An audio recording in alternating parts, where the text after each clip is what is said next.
Hey guys, welcome back to PQF Academy. As always, I would like to say thank you guys for liking, subscribing, and sharing the videos. It's a big help in helping me grow this channel. Just like I said, in the New Year's, we are going to be having something big come to the community. Hopefully it works. Hopefully you guys like it. We just got some big plans coming in 2025. Also in 2025, like I have said in the beginning of this sewing journey that we have taken on, I'm going to teach you how to make sure that us not only making the bags, teach you how to make it and turn it into a business. We're going to make sure we know how to price it. We're going to make sure we understand the legality of the business that you're running, and also some financial literacy tips when it comes to being able to have a business that will be considered a home-based business, and the things that it can help with when it comes down to your children and to you when it comes down to growing your wealth. So yeah. So in today's video, as we all know, it's Monday. We are going to be creating a new pattern. Now, with this pattern, with this bag, I actually have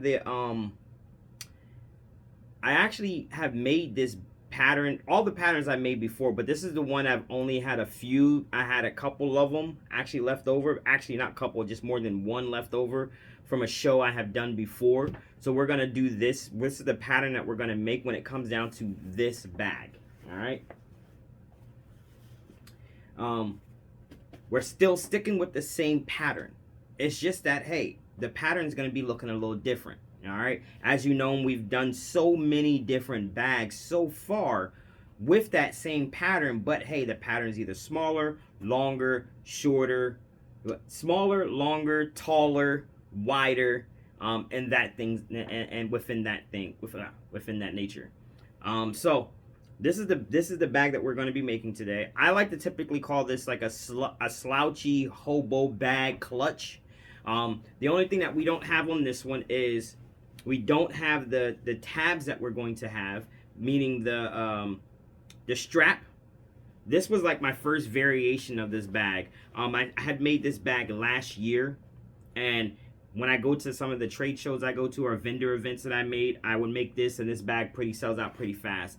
A lot of people, I got some feedback where they were like, hey, I wish it had a strap, because, you know, carrying this around is okay, it's cool, but there's sometimes, hey, I may want to put it over my shoulder, and also the strap will be able to fit inside of the bag. So I listened, and you guys are going to be the first ones to actually make the bag with me, with creating the straps, and also creating the tabs that's going to go inside of here. It took me a little bit to figure out how I wanted to do it, but I think I do know how I want to do this when it comes to creating that portion of it. So we're going to sit back here and we're going to make this together, all right? So let's go ahead and get started. Okay, so I have my trusty ruler and my my construction paper.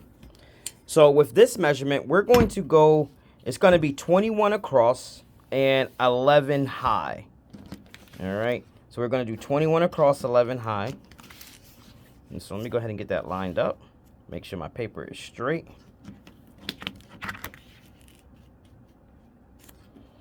So we're at 21 and 11 high. All right, so 21.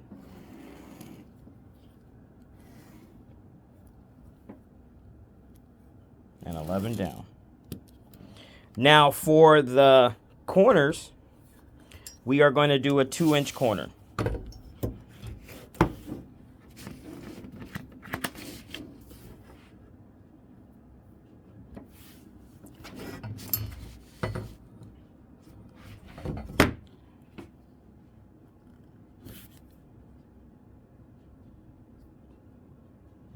Got that lined up. So we're going to do a 2-inch corner.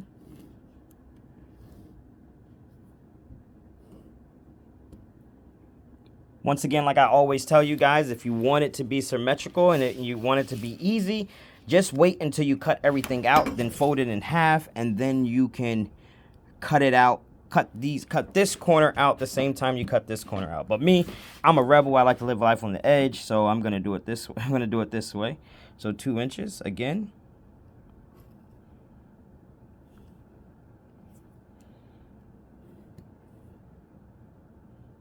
All right. So this is going to be our exterior and our lining. We're going to cut two. All right. Now we have what we call a facing.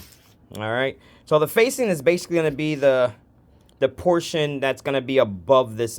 So it's going to be this part.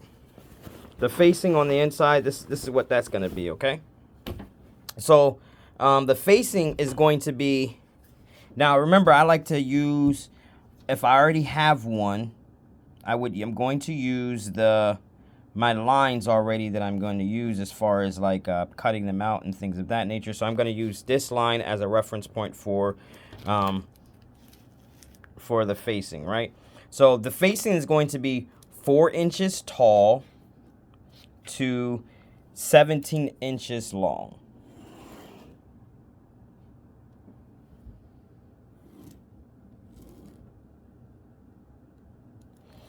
All right, so this is the facing. Now, if you want, you can. It's 17 inches, 4 inches. Same thing right here, 21 inches, 11 inches, and then 2 and 2. All right. Now, we are going to create a strap, like I said. So, with this one, once again, I'm going to go over 19, and the strap is going to be 6 inches, because we are going to make like it is going to be about what? Close to what is that called? Like a 2-inch strap. Like, well, 1.5 inches, I should say, when you actually do the math properly. When I do the math properly, then 1.5 inches. So it's going to be 19 inches long. So as you can see here, I don't want my strap to go inside of here because that gives it off. So I'm just going to turn this around. Matter of fact, you know me, I like to use the corners. So 6 inches,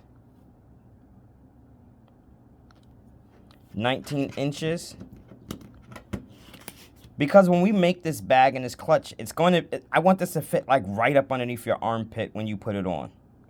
So it's not going to be anything as far as like super duper long. But at the same time, because we are going to make sure that this is detachable. So if you do want to make another strap and make that one a lot longer, like a more of a crossbody type strap, you actually can.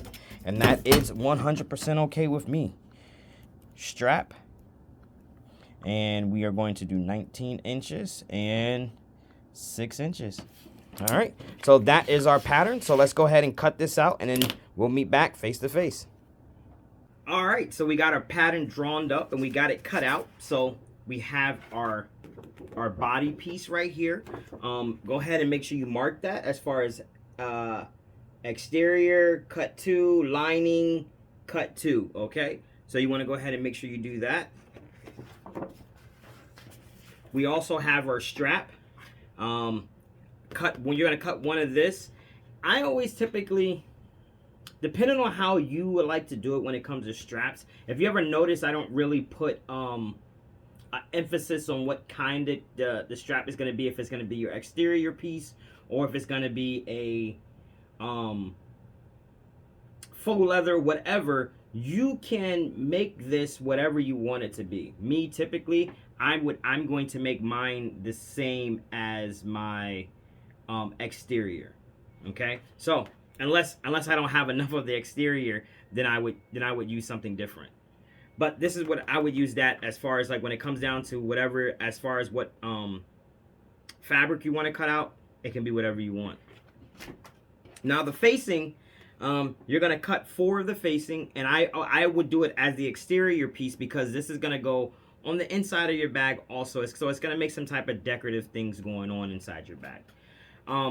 Couple of things I don't have here. Also, I forgot to say, and I forgot to grab it, is going to be, you're going to need the tab that we've been using, that we've already made, our tab piece. So when we cut out our tabs, we're going to need you only cut one of those, and it would be your fabric material, or if you want, whatever you're going to do as far as, your exterior material, or it could be as far as if you want it to be the same color as the strap. Okay, so you're going to need you're going to need 2 D-rings. You're also going to need 2 1.5, so 1.5 inch clasp rings, because once we fold this in, because we're gonna fold these, fold it 1, fold it 2, fold it 3. Yeah, we fold it 1, fold it 2, and then we fold it 3. It should get you about to 1.5 inches. So we're gonna need 1.5 inches D-ring clasp rings. The D-rings, you can still be 1 inch or 1.5 inches, completely up to you, or it can be O-rings also. So it doesn't have to necessarily be D-rings. It can also be O-rings. What else? You're gonna need your exterior fabric. You're gonna need your lining fabric. Also, depending on the feel of what you want for the bag, you can use fleece or you can use SF101. Me personally, I would suggest that you use SF101 because it doesn't give it a bulky, it doesn't really give it more, it's not really stiff when it comes to this. Me personally, I like to have this a little bit loose, but once again, however you decide that you want to create that bag to be, that's how you're going to do it. One thing I do want to mention that I don't know if you guys actually notice, I don't tell you how many yards to get anymore. I don't think you guys notice that. I want you to get into the habit of actually being able to figure that out on your own. So I'm not going to tell you how many yards to get here, how many yards to get there. So you're going to figure that out on your own. And also, I hope as you're doing these and you're making these bags, you're keeping a track of your time. How long is it taking you to make this bag? How much is your materials costing to make this bag also? So I don't know if you guys noticed that, but I haven't been saying, hey, you're gonna need 1 yard, 2 yard, 3 yards of this or 4 yards of that. This is all on you now. All right, as we start to progress. Like I said, coming into the new year is where we're going to start getting more into the financial literacy part and start getting to the more financial part and trying to turn this into a business. So you'll be able to, even if you love doing it for fun, awesome. But if you want to make some extra coins out of this, extra 20, extra 10, 20, 5, 10, 15, 20, $30,000 extra a year or more, I'm going to help you get there. I'm going to help you show you how to do so, okay? So, if you like today's video, please like and subscribe and share with your friends. And as always, thank you for tuning in to PQF Academy.